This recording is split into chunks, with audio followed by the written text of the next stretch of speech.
The sky turned black as the train pulled away without me. I had been running, coat half open, breath short, eyes on the station clock. I missed it by seconds, and as I stood there, heart racing, I saw him. It was the kind of moment that pulls something from deep inside you before your mind can catch up. 2 years. That was how long it had been. 2 years of silence, of what ifs. And there he was, standing on the platform across from mine, wearing the same kind of coat, the same quiet sadness in his eyes. He did not see me. Not yet. I stepped back into the shadows, hiding behind a cold steel pillar. My hands trembled slightly. I was not ready to see him. I had never truly been ready. That was the problem. From the beginning, I always waited too long to act. It had started in a hospital waiting room, fluorescent lights and gray chairs. My mother had fallen and broken her hip. I spent hours there each day, waiting while nurses moved around me like ghosts. He was already there the first time I came in, alone, focused on a worn paperback in his hands.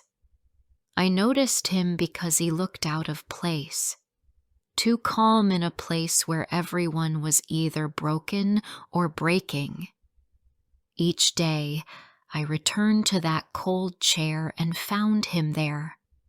He never spoke to me, but his presence became part of the silence I sat with. There was something steady about him, something kind. Once, he offered me a cup of coffee from the machine. It tasted terrible, but I drank it. After that, it became our routine. Silent coffee, quiet waiting, shared space. The day he disappeared, the nurse told me his brother had died. He had been there every day for him, just as I had been for my mother. I sat in the chair anyway, holding my cup of machine coffee like it meant something. Then I left a note at the front desk, simple, short, filled with unspoken words, and I walked away. Life moved on. My mother healed. I returned to work. I told myself the hospital days had been unreal, a pause in the noise of life, and yet something lingered. At night, I sometimes dreamed of hospital chairs and cold coffee, but dreams are easy to ignore in daylight. Until I missed that train. There was no warning, no preparation. One wrong turn, one late bus, and I was standing on that platform staring into the face of the man I had tried to forget. He looked older, not much, but enough to notice. His shoulders were a little more curved, his eyes a little more tired. But it was him, without question. And all the regret I had buried rose like smoke inside me. I watched him turn and walk away, unaware of me, disappearing into the crowd with the same quiet steps I remembered. I stood there long after he was gone. My train had left. So had my chance. But that was not the end. 2 weeks later, I saw him again. This time in a quiet cafe near the university library. I was there by accident, meeting a colleague. He was sitting near the window, alone, reading. Just like before. I sat where he could not see me and watched the way he turned the pages. Slowly, like each word mattered. Something inside me cracked. Before we continue, I would love to know. Where are you listening from? Which city? Which country? Share it in the comments. And if this story feels close to your heart, please subscribe. There is more to come, and you will not want to miss it. I went home that night and did not sleep. I thought about how many chances I had been given. First the hospital, then the platform, then the cafe. Each time I had let him pass. That Sunday, I returned to the cafe, alone. He was not there. I sat at his table anyway. I ordered the same coffee he used to drink, bitter and bland. I drank it all. Weeks passed. I stopped seeing him, but the regret stayed, heavy, familiar. I knew it now. I had loved him, not in the loud movie kind of way, but in the quiet way a person becomes part of your thoughts when they are no longer there. And I had loved him too late. The regret sat with me everywhere. At work, it shadowed my steps. At home, it followed me from room to room. I could not go near a train station without feeling it. I avoided the hospital completely. Even the sound of a coffee machine made me pause. Life moved on, but not in the straight line I expected. It curved around that moment on the platform like time had split in two. The life I was living and the life I had missed. I began to notice little signs of him around the city. A book in a shop window that I once saw him reading. A man with the same walk crossing the street. A jacket like his hanging in a shop. I told myself I was imagining things, but part of me wondered if the world was trying to give me another chance. I went back to the cafe again, and again. I told myself I was doing it for the coffee, for the quiet, but I was lying to myself. I was waiting. One morning, I sat in the far corner with a notebook I had not opened in years. I used to write poems when I was younger, sad ones, hopeful ones. That day, I began to write again. Not poems this time. Thoughts. Memories. I wrote about him. I wrote about me. About silence. About chairs in hospital waiting rooms. About the look in his eyes the first time I smiled back. I wrote the words I had never said. The waitress asked if I wanted another cup. I looked up and saw that the cafe was full now, and there, near the window, was someone placing a book down on the table. My breath caught. The shape of his shoulders, the slow, careful way he sat, the coat draped over the chair. It was him. But this time, he was not alone. A woman walked in and sat across from him. She smiled at him like she had known him forever. He nodded and handed her the menu. They talked, not loudly, not dramatically, but in a way that made it clear. They knew each other deeply. I looked away. The words in my notebook blurred. I closed it and left. I did not return to the cafe for a month. Not because I did not want to, but because I was afraid. Not of him, but of myself. Of the years I had wasted holding back what I felt. Of all the chances I had let slip by. My mother asked me one evening if something was wrong. I shook my head. She watched me closely. She had always been sharp, even in her quiet way. She said, Some people are like trains. They come into our lives at the right time. Others we let pass. But sometimes, if we are lucky, they come back. I did not answer her, but I thought about her words every night that followed. Spring came. The trees bloomed. The sky stayed brighter for longer, and I found myself walking near the university. I did not plan to go to the library. I told myself I was taking a new path to clear my head, but the truth was, I hoped. The university library was large, quiet, full of corners and hidden spaces. I walked through the glass doors and let the silence wrap around me. Rows of books lined the walls. Students moved softly between shelves. Somewhere in that building, he might be shelving books, helping someone. Or maybe not.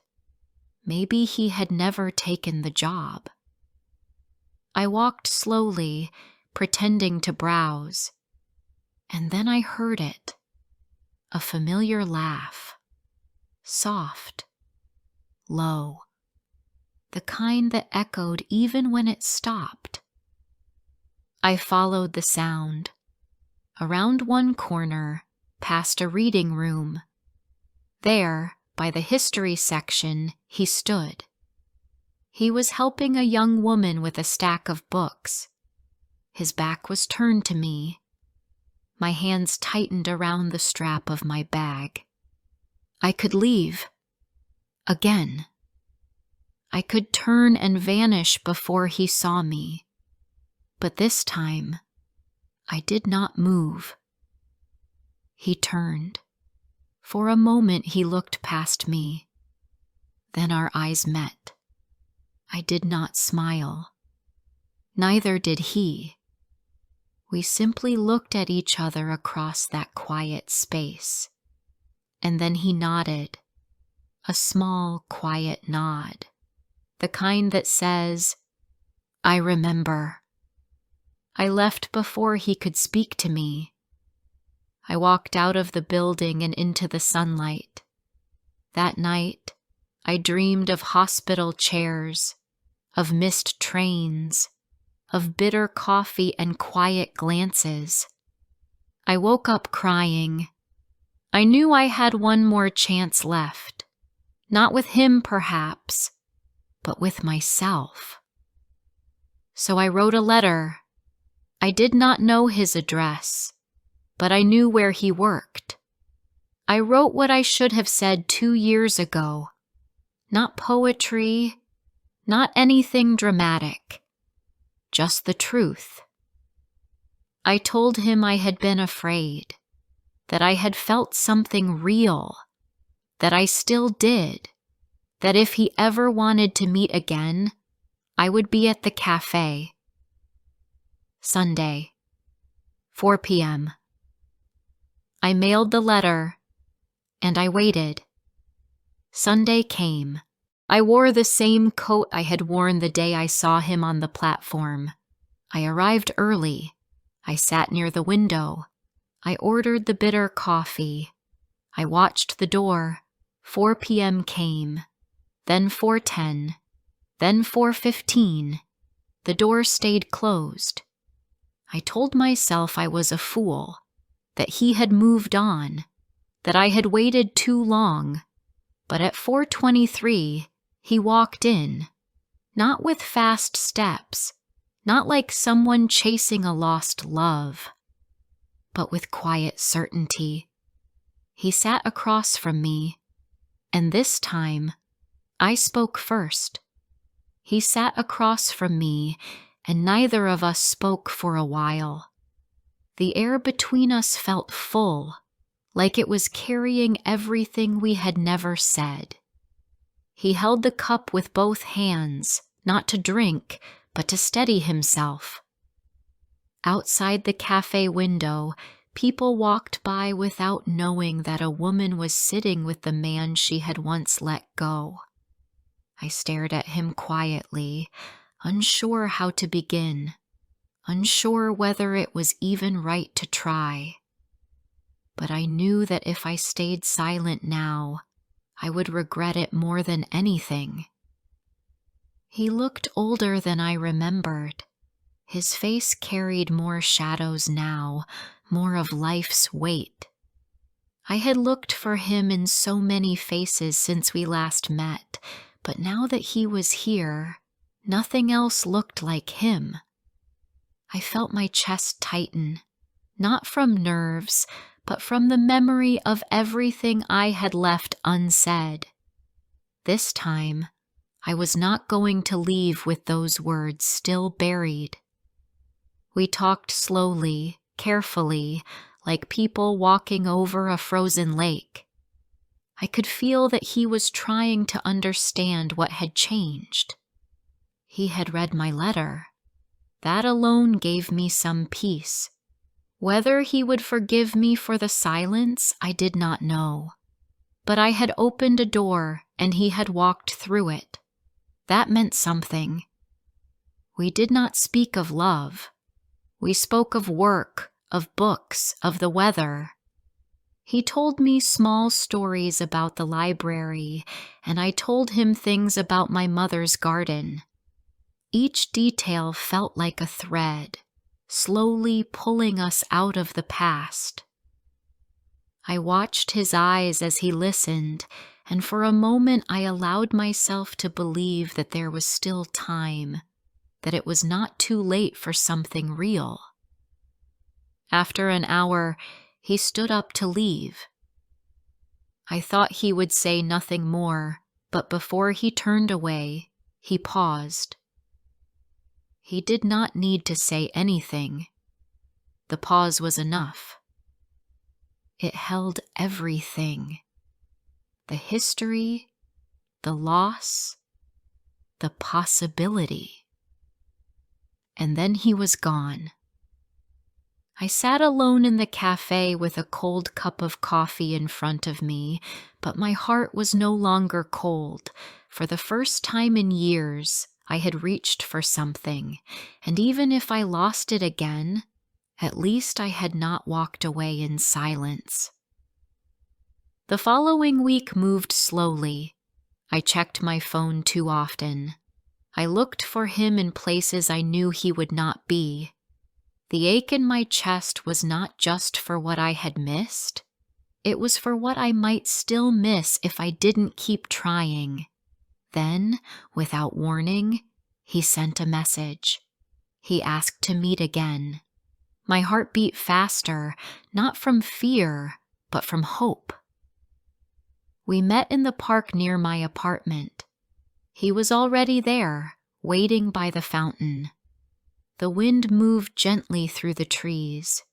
We walked without speaking, and yet it felt like we were saying everything. He told me, in a quiet way, about a relationship he had been in after his brother's death.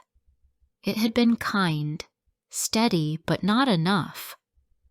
I listened without interrupting, without needing to ask questions.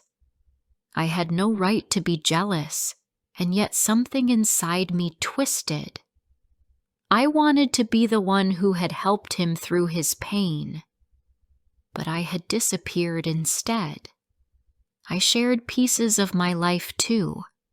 I had spent those years alone, not because I had to, but because no one had ever felt quite right. Deep down, I had compared everyone to him, and no one had matched the silence we had shared in that hospital. When we sat down on a bench in the park, I felt something settle. We were no longer two strangers sitting in grief. We were two people who had survived something and still carried it with us. And yet, despite the wait, we were here again.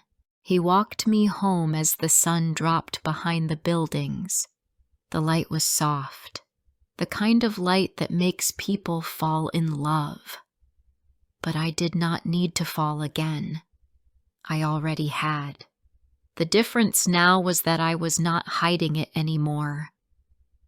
We began seeing each other more after that day, always carefully, never rushing. We chose bookstores, parks, quiet cafes. Sometimes we talked, and sometimes we did not. There were moments when I looked at him and knew that I was exactly where I was supposed to be.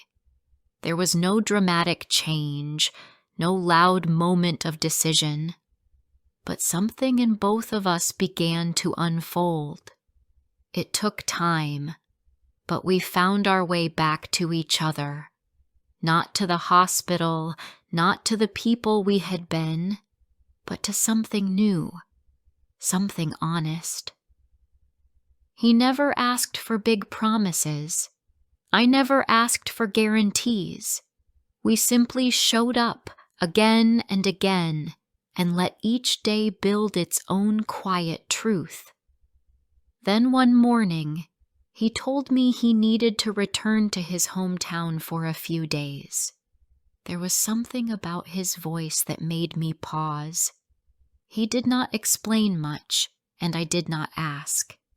I told myself I trusted him, but part of me still worried.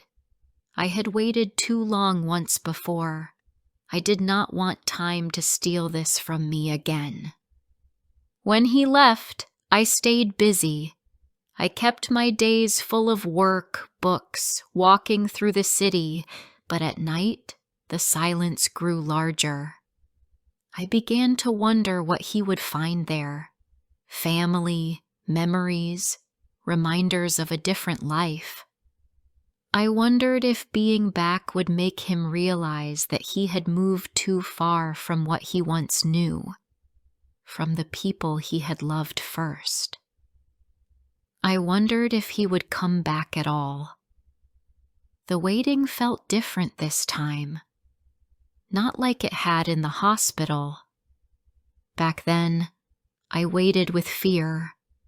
Now, I waited with hope, and with the knowledge that if I lost him again, it would not be because I had stayed silent. I had spoken. I had reached out. I had changed.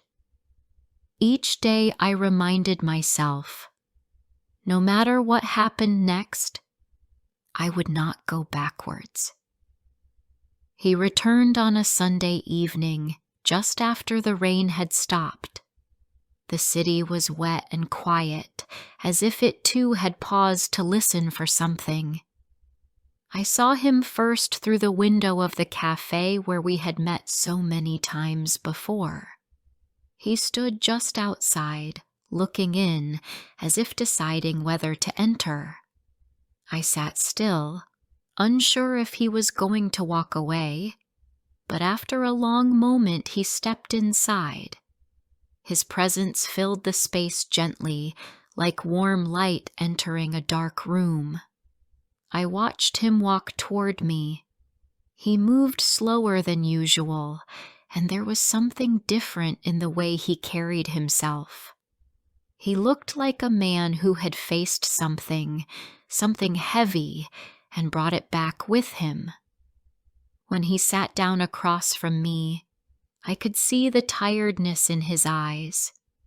It was not the kind of tiredness that comes from travel, but the kind that comes from facing memories you had tried to leave behind.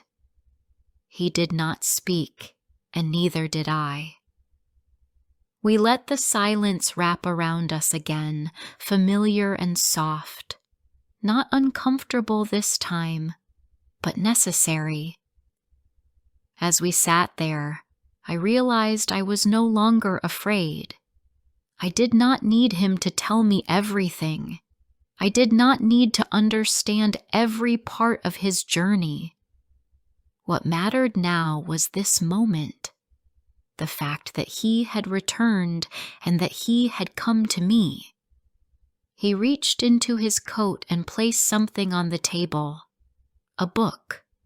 It looked old, with creased pages and a broken spine. I recognized it immediately. It was the book he had been reading in the hospital waiting room all those years ago.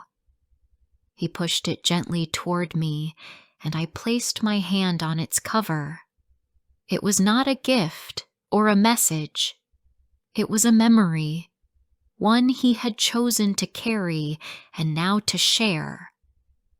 After that evening, something shifted between us. We no longer needed to talk around things. There was no more testing the water, no more second guessing. Each time we met, we gave more of ourselves. The days became easier, softer. There were still moments of silence, but they no longer held fear. They held peace. He began coming to my apartment on weekends. Sometimes he brought books, sometimes pastries, sometimes nothing at all. We sat in the kitchen, drank tea, and watched the city from the small balcony. I listened to him speak about his brother, about growing up, about the guilt he had carried for years. He listened as I spoke about my own silence, about the fear that had kept me from reaching for him sooner. We did not try to fix each other. We simply listened. And somehow, that was enough. One morning, I woke up before him and stood by the window. The light was soft and golden, and the city looked like it was still dreaming. I turned to look at him sleeping, and in that moment, I felt something I had never truly felt before. Certainty. I knew then that I would never let him go again, but life, with all its quiet tests, was not finished with us yet. Weeks later, he received news that he might need to move again. A library director position had opened in another city. It was the kind of job he had always wanted. Stable, quiet, meaningful. It came with more responsibility, better pay, and a future he had once imagined for himself. I saw the struggle in his face as he told me about it. He did not want to leave, but he also could not ignore the opportunity. I listened calmly as he explained what it would mean. He would be closer to his aging father. He would have more time to focus on work that mattered to him. He would be stepping into a life he had once believed was no longer possible. Inside, I felt the old fear return, the fear of losing him. But I did not show it. I had learned that love is not about holding someone still. It is about walking beside them, even if the road changes. I told him I understood, and I did. In the weeks that followed, we made no promises. There were no big plans, no long talks about what would come next. Instead, we held each moment as if it were its own world. We shared meals, walks, quiet afternoons. We laughed more. We stayed close. We remembered that everything we had now was built not on perfect timing, but on finally speaking when it mattered most. When the day of his move arrived, I stood with him at the station where I had once seen him through a wall of strangers and decided to hide. But this time, I stood by his side. The train arrived, slow and steady. He picked up his bag, and I reached out and touched his arm. He looked at me, not with sadness, but with something deeper, a quiet trust. As the train pulled away, I did not cry. I did not chase it. I stood there with my hands in my pockets, breathing in the cold morning air, knowing that I had not lost him. Not really. Because this time, I had loved him out loud, And even if life pulled us into different cities, different rhythms, we had already done the hardest part. We had found each other again. We had forgiven time. We had spoken the truth. And most of all, we had refused